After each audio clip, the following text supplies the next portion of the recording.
Knowledge हबमध्ये आपलं खूप खूप स्वागत. आज आपण MPSC 2027 या परीक्षेबद्दल नाही, तर एका जबरदस्त रोमांचक मिशनबद्दल बोलणार आहोत. हो, हे मिशनच आहे. याला फक्त एक परीक्षा समजू नका. अहो, हे तर एक उंच शिखर सर करण्यासारखं एक मोठं आव्हान आहे. आणि या आव्हानात्मक प्रवासासाठी जो सिक्रेट मॅप लागतो ना, तो आज आपण एकत्र मिळून उलगडणार आहोत. समोर हा जो आकडा दिसतोय ना, हा साधासुद्धा नाहीये. हे आहेत 400 गुण. हेच ते शिखर आहे ज्याची उंची आपल्याला गाठायची आहे. MPSC पूर्व परीक्षेचे हे 400 गुण म्हणजे आपल्या मिशनचं पहिलं आणि सगळ्यात मोठं टार्गेट. चला तर मग या शिखराच्या पायथ्याशी जाऊया आणि आपल्या चढाईची तयारी सुरू करूया. तर मग माउंट MPSC नावाचा हा विशाल पर्वत सर करण्यासाठी आपण तयार आहात का? हे आव्हान फक्त पुस्तकी ज्ञानाचं नाहीये, तर हे तुमच्या धैर्याचं, तुमच्या प्लॅनिंगचं आणि तुमच्या स्वप्नांना पूर्ण करण्याचं आव्हान आहे. चला या प्रवासाला सुरुवात करूया. प्रत्येक मोठ्या मिशनसाठी एक परफेक्ट नकाशा लागतो, बरोबर? आणि हा आहे आपला मिशन मॅप. यात आपण 5 महत्त्वाचे टप्पे पाहणार आहोत. पहिला, माउंट MPSC जिंकण्याची ओळख. दुसरा, ज्ञानाचा मार्ग म्हणजे आपला पेपर 1.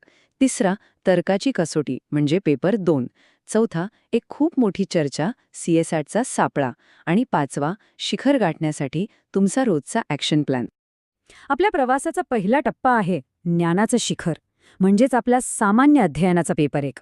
ही या पर्वतावरची पहिली आणि सगळ्यात मोठी चढाई आहे. इथे ज्ञानाचा एक अथांग प्रदेश पसरलेला आहे आणि हाच आपल्या संपूर्ण तयारीचा पाया आहे. आता हे जे ज्ञानाचं शिखर आहे ना, त्याला 7 मजबूत स्तंभांनी आधार दिलाय. हे 7 विषय म्हणजे जणू काही ज्ञानाचे 7 रंगीबेरंगी पैलू आहेत. या प्रत्येक स्तंभावर मास्तरी मिळवणं म्हणजे पहिला बेस कॅम्प गाठल्यासारखंच आहे. यात आहेत चालू घडामोडी, इतिहास, भूगोल, राज्यशास्त्र, अर्थव्यवस्था, पर्यावरण आणि हो, सामान्य विज्ञान. चला, आधी या पर्वताचा परिसर नीट समजून घेऊया. पहिला स्तंभ म्हणजे इतिहास, ज्यात भारताची स्वातंत्र्य चळवळ आणि खास करून आपल्या महाराष्ट्राचा गौरवशाली भूतकाळ दडलेला आहे. दुसरा आहे भूगोल. यात महाराष्ट्र, भारत आणि जगाचा नकाशा आपल्या डोळ्यासमोर अक्षरशः उभा राहतो.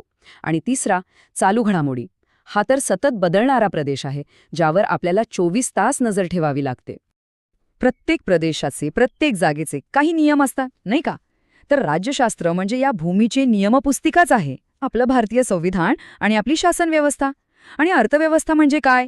तर या प्रदेशाला चालवणारं आर्थिक इंजिन. यात भारताची आर्थिक स्थिती आणि सामाजिक विकासाचा अभ्यास येतो. हे नियम समजल्याशिवाय आपण एक पाऊलही पुढे टाकू शकत नाही. आता बोलूया नैसर्गिक घटकांबद्दल. पर्यावरण म्हणजे या पर्वतावरची जैवविविधता आणि हवामानात होणारे बदल. आणि सामान्य विज्ञान म्हणजे या जगाच्या निर्मितीमागे असलेले मूलभूत ब्लॉक्स, फिजिक्स, केमिस्ट्री आणि बायोलॉजी. म्हणजे बघा, सूक्ष्म अणूंपासून ते या विशाल पर्यावरणापर्यंत सगळ्यांच्या सगळं समजून घेणं खूप महत्त्वाचं आहे. चला, आता दुसऱ्या मार्गाकडे वळूया. हा मार्ग आहे तर्काच्या कसोटीचा, म्हणजेच CSAT किंवा पेपर 2. लक्षात घ्या, ही तुमच्या ज्ञानाची नाही, तर तुम्ही विचार कसा करता ह्या क्षमतेची परीक्षा आहे. तुमच्या मेंदूच्या चपळाईची ही एकदम रोमांचक कसोटी आहे. या बार चार्टकडे बघितलं की CSATचं चित्र लगेच स्पष्ट होतं. यात प्रामुख्याने 3 गोष्टी तपासल्या जातात. पहिली, आकलन क्षमता, म्हणजे मराठी आणि इंग्रजी उतारे समजून घेण्याची ताकद. दुसरी, तर्कशक्ती आणि मानसिक क्षमता, जिथे आपल्याला लॉजिकल पझल्स सोडवायचे असतात. आणि तिसरी, गणित आणि डेटा इंटरप्रिटेशन, जिथे आकडे आणि आलेखांचा अर्थ लावायचा असतो.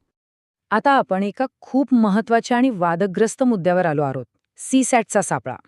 हा पेपर फक्त क्वालिफाईंग आहे की तुमच्या संपूर्ण मेहनतीवर पाणी फिरवणारा एक मोठा जुगार? अनेक जण याच सापळ्यात अडकतात. तर ह्यावर ना 2 मोठी मतं आहेत. एक गट काय म्हणतो, अरे हा तर फक्त क्वालिफाईंग आहे, यात फक्त पास व्हायचंय, आपली सगळी ताकद पेपर 1 वर लावूया. पण दुसरा एक गट आहे जो जरा अनुभवी आहे. तो काय सांगतो माहितीये? तो म्हणतो, 1 मिनिट थांबा, ह्या पेपरकडे दुर्लक्ष करणं म्हणजे तुमची MPSCची अख्खी मोहीम सुरू होण्याआधीच संपवून टाकण्यासारखं आहे. आणि या सगळ्या चर्चेचं अंतिम सत्य काय आहे? तर हे एक वाक्य, CSATला दुर्लक्ष करू नका. हा तज्ज्ञांचा सल्ला आहे मित्रांनो. जरी हा पेपर क्वालिफाईंग असला तरी तो अत्यंत अत्यंत महत्त्वाचा आहे. याला हलक्यात घेण्याची चूक अजिबात म्हणजे अजिबात करू नका. चला, आता खूप थिअरी झाली, आता प्रॅक्टिकल गोष्टींकडे वळूया. 2027चं शिखर गाठण्यासाठी एक ठोस, रोजची योजना काय असायला हवी?